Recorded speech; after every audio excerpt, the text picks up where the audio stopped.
Manish, welcome. Thank you. I don't envy you your job. You face the cameras, you talk to the press. You come from a family of politicians, your grandfather, your father, your mother's a doctor. And very early in from college onwards, you've been associated with the Congress party. And was this your goal? I mean, what do you see yourself as a politician? Did you ever want to become spokesperson? How did you become spokesperson? Did you volunteer for it, or did they choose you? Did you have a choice of saying no? Well, I guess, a lot of them have been default options. You're right that I was politically active during my days in the college and university, but essentially, I don't think that I had ever really planned that there would be a political career. And, not many people would be aware of this, but during this journey in political activism, I've been regularly taking breaks as a sabbatical for 3, 4 years to really consolidate my profession, because I do believe that ultimately, in public life, you step up to serve, and you can only serve if you have a solid profession, which by profession I mean you can amplify the term, which backs you up so that you're talking about your legal profession. I'm talking about my legal profession. So therefore, you're not really dependent upon public life for your bread and butter. So are you now taking cases? Oh, yes, you're a practicing lawyer. Yes, I do. And is there any conflict of interest ever that you... Well, in the sense, this conflict of interest is a very interesting term, because I've been thinking very strongly about it, and I do firmly believe that legislators, especially all those who are professionals or who run businesses or who do various other stuff, when it comes to raising issues either in the public domain or in Parliament or the legislature, they should clearly declare interest. Because, more often than not, you're appearing on one side of a big politically charged legal battle. To you? Well, it happens at times, and then the best thing to do is to really recuse yourself and voluntarily step back. But then, I see this conflict of interest going back and forth all the time. You have guys who own airlines, serve on the Standing Committee of Civil Aviation. You have steel plant owners who serve on the Standing Committee of Steel. Even for that matter, lawyers serving on the Standing Committee of Law and Justice, while there may not be a direct conflict of interest, but this is an area which needs to be crystallized and defined by the Indian polity, far, far more clearly than what it is at this point in time. So when they asked you to be spokesperson, did you have a choice? Well, essentially, I guess it all happened after I used to look after Gujarat for the Congress, and part of my job was to interact with the media, especially on Gujarat-related issues. And I think after the 2007 elections, one thing led to another, and that's where I have been for the last 4.5 years. Now, one gets a sense of both sides, the BJP spokespersons as well as the Congress party spokespersons, whenever there seems to be a constant tit for tat. So if BJP brings up Bofors, Congress will bring up Bangaru Lakshman and Tehelka. If 1984 is brought up, then 2002 Gujarat is brought up.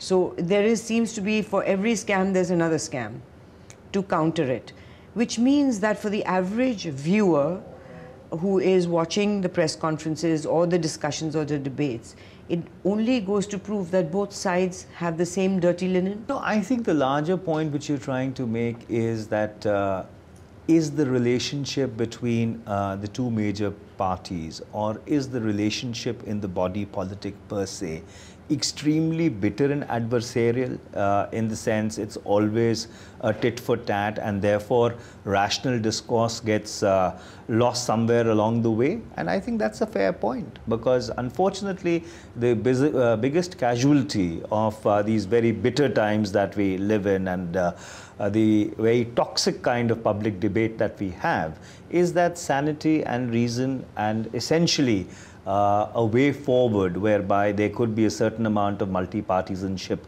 on important national issues or even on important international questions, just ends up getting lost. And I think this is something which we need to change. And when I say that we need to change it, I hold myself equally responsible for possibly perpetuating this very toxic environment. But doesn't it also show the public that whoever is in power, whichever party is in power, somehow they all behave the same? Well, I think the corruption levels are the same, the arbitrariness is the same, the destruction of opponents is the same, using the same methods of enforcement directorate, income tax. For example, I'll give you an example. During Tehelka, the Operation West End, the BJP at that time went after, not the journalists so much, because the journalists make a big noise, dharna ho jata hai press club mein. They went after the investors, Shankar Sharma and Davina Mehra, who had invested 3 crores at that time, small change. Those people were completely successfully destroyed through the enforcement directorate and income tax. Same thing happened during this Anna investigation.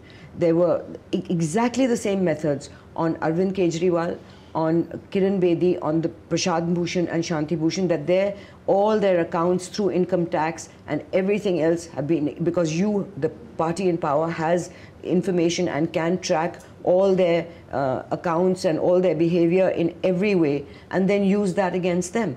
What I'm saying is that the BJP did it in their time. The Congress party has shown that it uses the same methods to destroy people, which is the income tax raids and enforcement directorate, and then leaking that information to the media. Well, I think the essential distinction that you have to draw here is that in the case of Shankar Sharma, who incidentally happened to be a classmate of mine in college in Chandigarh, was that here was a person who really had nothing to do with the day-to-day running of Tehelka, who was not even possibly in the loop when Operation West End was done, and unfortunately was persecuted just because he happened to be an investor. Yes. In the case of, let us say, Mr. Arvind Kejriwal or the other dramatis persona that you mentioned, if at all there has been any persecution or if there has been any abuse of state instrumentalities, I think that's something which is abhorrent, that really needs to be stopped, because eventually public discourse or political battles have to be fought. In the political battlefield, they should not be fought in the courts of law, and they certainly shouldn't be fought using straight instrumentalities. To the best of my knowledge, I don't think the government has resorted to these means. But if you do say that if you do say that a certain amount of coercion has been used, not coercion, is using the instruments that you're using, instruments of democracy within your power, which is the enforcement directorate, income tax information, and then leaking it to the press and finding with a fine-tooth comb you can find something on everyone. Ultimately, insofar as income tax returns are concerned, income tax returns are really held in a fiduciary capacity by the government, and nobody's tax information can be or should be leaked to the public. But I guess when you are demanding transparency in public life, when you are demanding that there should be, a very extreme level of openness, it's just fair that you subject yourself to the same standards. Now, how those standards have to be enforced, whether they should be enforced, using instrumentalities of the state, or they have to be voluntary, I think, I would go with the latter. And that's, again, I caveated by saying that if at all there has been any abuse of any state instrumentality, I think it is as bad and needs to be deprecated. Now, when you said that Anna Hazare was corrupt, it came from the Justice Sawant report. After you said it, all the senior leaders abandoned you. They didn't stand by you. That's the risk you run, being the spokesperson or the person out in the front. So you were the fall guy in that? Well, I wouldn't call myself the fall guy. There was a certain political understanding at that point in time. And then, it was felt that we possibly should use another means of dealing with the agitation. And essentially, I think what got misconstrued and what got possibly misunderstood was not that we were making a very direct charge against the person in question, question, but we were really reading out, from what was contained, in the Justice Samant Commission report. And the reason why we were doing that is not because, we wanted to in any way malign Mr. Anna Hazare or insinuate anything against him. All that we were trying to say is that if you talk about openness and transparency, the point that I made earlier, then you should be prepared to be held to the same standards. Some of your statements are very colorful and remind me kind of Navjot Sidhu, and you come from the same area. I mean, I quote this. You said, "Nobody is double speaking or triple speaking unless you go on hair splitting." That really sounds like a Sidhuism. Well, so I guess, do you think them up on the spot or do you plan them? Well, you cannot really ever plan them because you don't know as to... So that's why you put your foot in it so many times, because you said Kashmiri Pandits were driven out by the fierce psychosis created by Governor Jagmohan, and then you got a lot of flack for that. Essentially, again, let me put that into a perspective. The discussion wasn't about Kashmiri Pandits. The discussion wasn't about Kashmir at all. The discussion was with regard to the Indian Constitution and the 50th or the whatever anniversary of the Republic.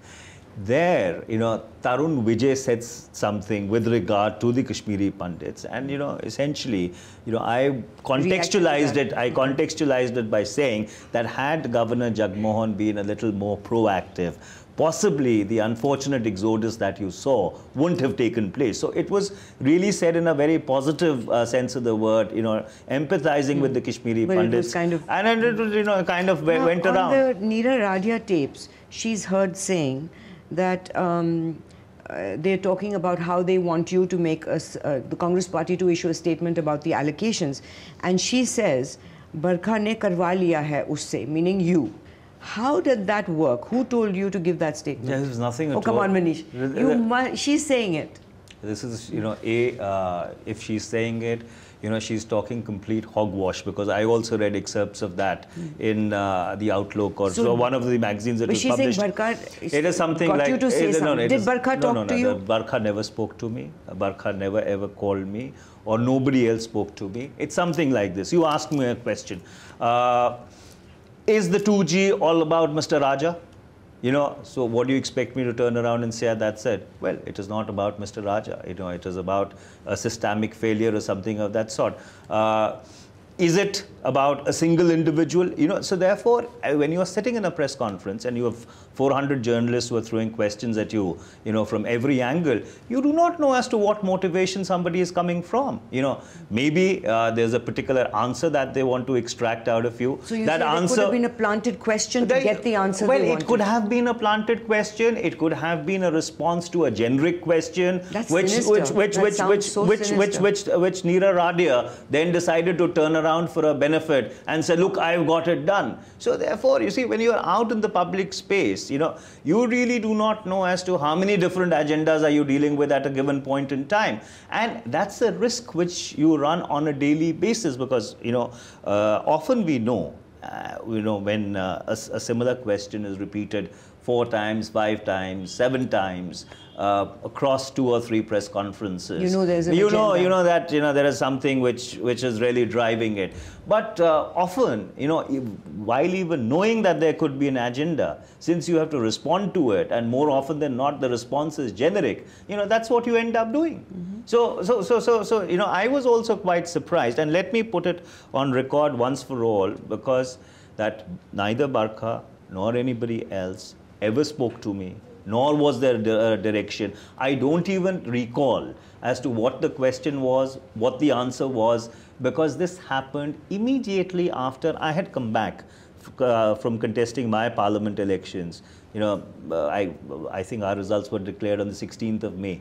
And this happened somewhere between the 16th and the 22nd of May while government was being formed. And there was a whole lot of confusion, and, things were evolving on a daily basis. So somebody somewhere catches you, puts a mic in front of you and, asks you, is the Prime Minister going to drop Raja and Balu? Well, I am not the Prime Minister. I do not know. So what you're showing is something very interesting. You're talking about that you don't have to plant an answer, you only have to plant the question. That's right. That's right. And then possibly even misuse a generic response. and say, look, I got it done. Well, you know, in one interview that I did with Arun Shourie, he told me about that when he was minister, one of the BJP ministers came to him when there was a lot of their corruption on petrol pump scams were coming out. And they went to him because he'd been a journalist, and they said, can't you stop this reporting of all these scams? And his answer to them was, if you stop doing it, the press will stop reporting it. Now you, I think, historically have had to deal with the maximum amount of these kind of negative stories as a spokesperson in history. One after the other, one after it's 2G and then it's this coal scam.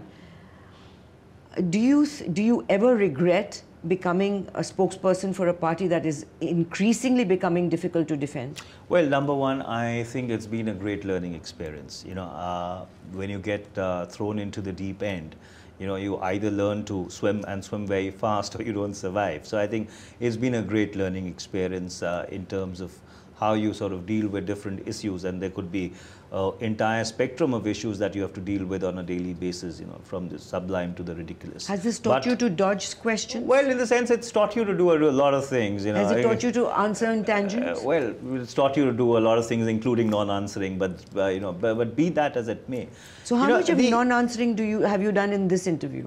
Well, I have tried to be as candid as possible. I have not, you know, done the blocking which we at times do, because of the simple reason that, you know, there are certain things which we are not supposed to answer. As party spokespersons, we are not really accountable or even in the loop insofar as decisions of the government are concerned, or implications of the decisions of the government are concerned.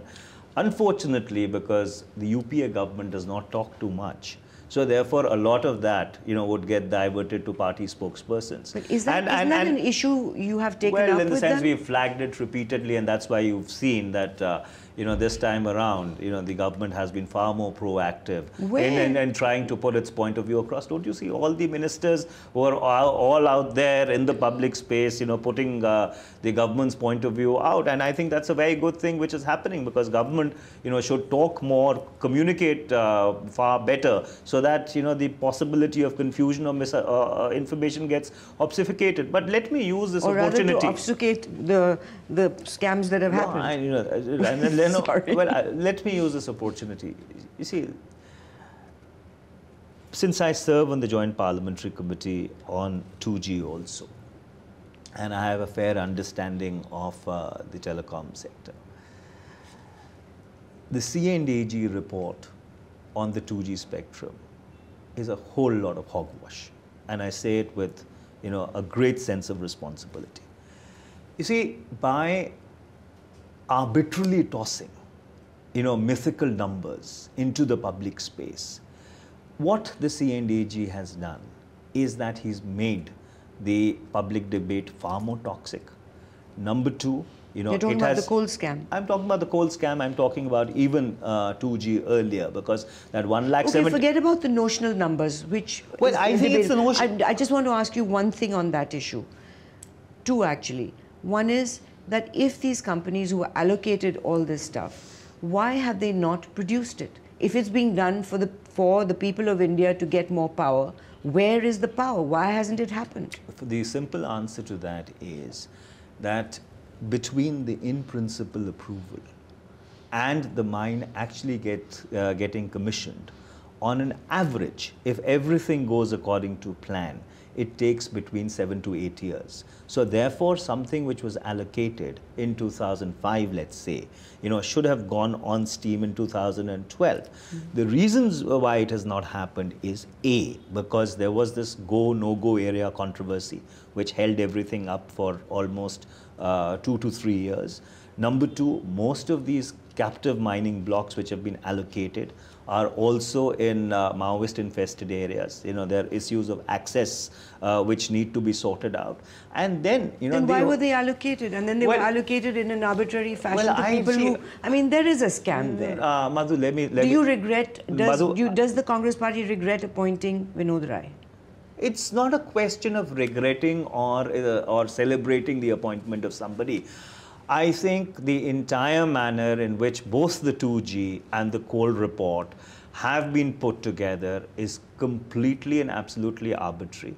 You know, there has been... But your government does everything in an arbitrary No, fashion. I don't think so. If somebody who's monitoring you, he's supposed to be arbitrary. I don't think so. CAG is not democratic. He takes decisions. Well, in the sense, you know, an auditor is not supposed to come and tell you that, Madhu, this is the story you should do and this is the story you should not do. Or, you know, you've not done this story well or you've not done this story badly. If I had an auditor, he should be telling me. That's not the job of your accountant. That's not the job of your auditor. That may be the job of your news editor. So essentially, you know, the CNAG, who is the principal auditor of the government, is not supposed to dictate policy. And he's not supposed to juxtapose his own policies and then come to mythical or phantom, you know, gains or losses, and then throw out those numbers in the public space. It's his brief to examine how these were allocated. But let's not get into CAG because that's a huge debate. Well, I'd rather talk about your position as spokesperson. I think, and you know, that's exactly, you know, what I was saying,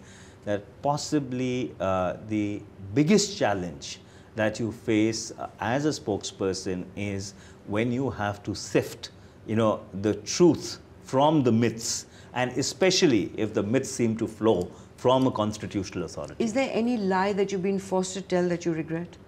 Well, I don't think any spokesperson really lies on purpose. Is there anything where you've fudged the truth that you, in your conscience, regret?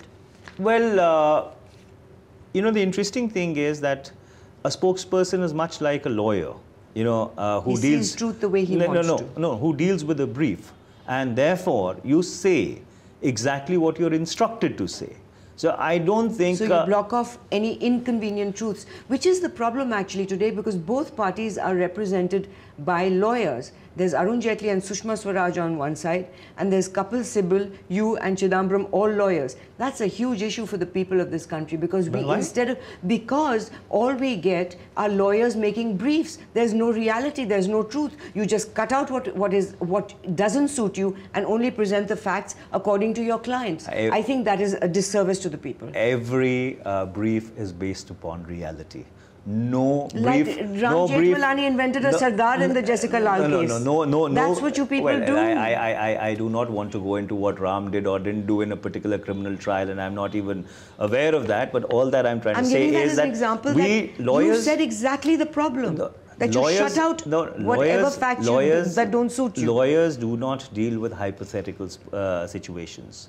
They deal with real briefs. Spokespersons also do not deal with hypothetical situations. But Manish, politics is not a brief. This is the country. Yeah, that's exactly what I'm telling you. So therefore, you guys have to stop looking at us as a brief. So therefore, you deal with a real situation. So you deal with a real situation, and you convey to the people what your best appreciation of the situation is. So your question was... You've actually given people the best information any spokesperson could have, which is that you've said that we do it as we present the facts as we see them.